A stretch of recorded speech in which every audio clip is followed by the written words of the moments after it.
Assalamualaikum warahmatullahi wabarakatuh. Kami dari kelompok 4 akan mempresentasikan mengenai materi Yayasan Sosial disusun oleh kelompok 4 kelas AKP 704.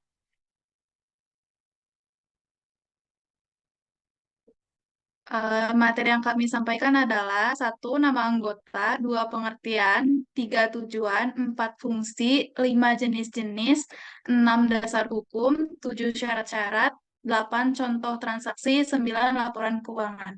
Kelompok 4 yang beranggotakan Saya Regina. Saya Syakira. Saya Sabrina. saya Arya Lebah Pajar. Saya Indah Rahayu. Saya Lia Nurul.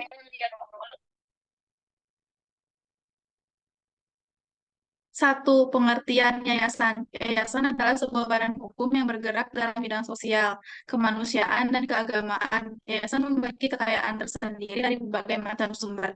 Yayasan ini sifatnya tidak memiliki anggota, memiliki dari tujuannya. Yayasan tidak mencari profit atau keuntungan. Yayasan selanjutnya memiliki kewenangan untuk mendirikan sebuah atau beberapa buah badan usaha sesuai dengan visi misi yang dimiliki oleh yayasan. Yayasan dalam kehidupan sehari-hari dapat ditemukan dalam berbagai macam dan tujuan.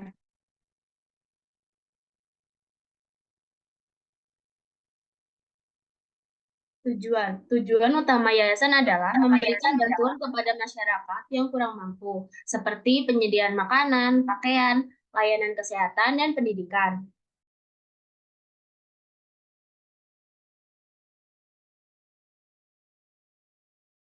Fungsi dari yayasan itu, yang pertama, wadah non-profit, tidak berorientasi pada laba dalam bentuk apapun. Yang kedua, meningkatkan kesejahteraan, kegiatan bertujuan untuk membantu kehidupan masyarakat menjadi lebih baik.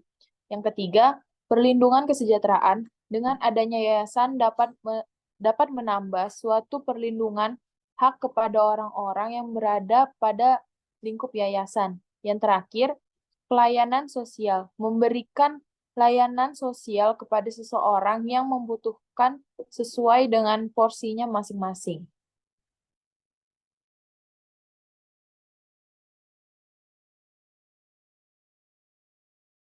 Yayasan terdiri dari beberapa jenis. Yang pertama, yayasan kesehatan yang memberikan layanan kesehatan bagi orang-orang yang tidak mampu membelinya. Yang kedua, yayasan bencana alam yang membantu orang-orang yang terkena dampak bencana alam. Yang ketiga, yayasan anak yatim piatu yang membantu anak-anak yang telah kehilangan orang tua mereka. Yang keempat, yayasan panti jompo yang memberikan perawatan bagi lansia yang tidak dapat lagi hidup sendiri.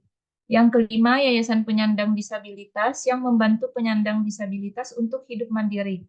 Yang ketujuh, yayasan kemiskinan yang membantu orang miskin untuk memenuhi kebutuhan dasar mereka. Yang kedelapan, yayasan lingkungan yang melindungi lingkungan. Dan yang terakhir, yayasan pendidikan yang memberikan pendidikan bagi anak-anak yang kurang mampu.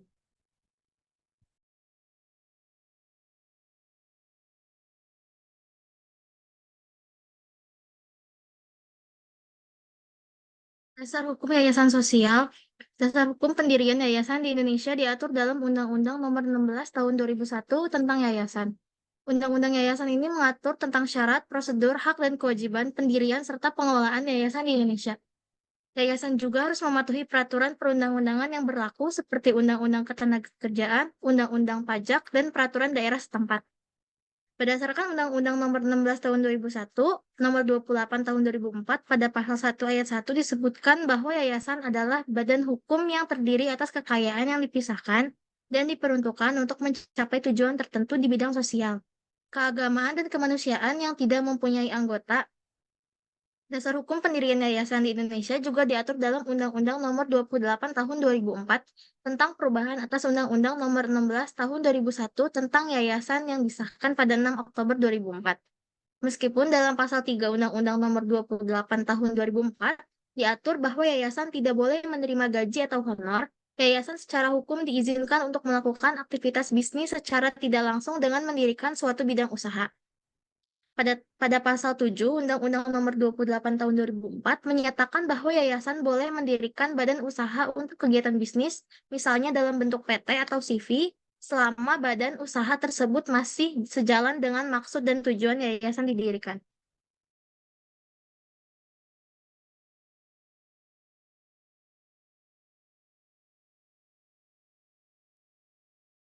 Lalu, syarat. Pertama, yayasan harus didirikan oleh satu orang atau juga bisa lebih. Dengan metode pemisahan harta kekayaan milik pendirinya dan menjadikan sebagai kekayaan yang dimiliki oleh yayasan. Kedua, proses mendirikan yayasan harus dilakukan lewat akta notaris dan dibuat tentu menggunakan bahasa persatuan, bahasa Indonesia. Tiga, struktur organisasi pada yayasan harus tersusun atas pembina yayasan, pengurus yayasan, dan pengawas yayasan. 4. Pendiri yayasan melalui surat wasiat diperbolehkan. Kelima, yayasan akan mendapatkan status badan hukum sah setelah akta pendiriannya sudah dilegalkan. Keenam, yayasan diperbolehkan menggunakan nama yang sudah digunakan oleh yayasan lain. Selain itu, yayasan tidak boleh melanggar ketertiban dan melakukan tindakan asusila. Selanjutnya adalah contoh transaksi. Pertama, untuk menerima sumbangan, yayasan menerima sumbangan tunai dari donatur individu sebesar 10 juta. Lalu, yayasan menerima sumbangan barang berupa pakaian bekas dari perusahaan garment. Kedua, pemberian bantuan. Yayasan memberikan bantuan sembako kepada keluarga kurang mampu senilai 2.500.000. Kedua, yayasan memberikan beasiswa pendidikan kepada siswa berprestasi dari keluarga kurang mampu sebesar 1 juta. Contoh transaksi ketiga yaitu pengeluaran operasional. Yayasan membayar gaji staf sebesar 5 juta per bulan. Lalu, yayasan membayar sewa kantor sebesar 1.500.000 per bulan. Transaksi keempat yaitu penerimaan hibah. Yayasan menerima hibah tanah dari pemerintah daerah untuk membangun fasilitas pendidikan. Lalu di sini ada contoh laporan keuangan dari Yayasan Cinta Sedekah, yaitu laporan aktivitas dan laporan perubahan aset neto.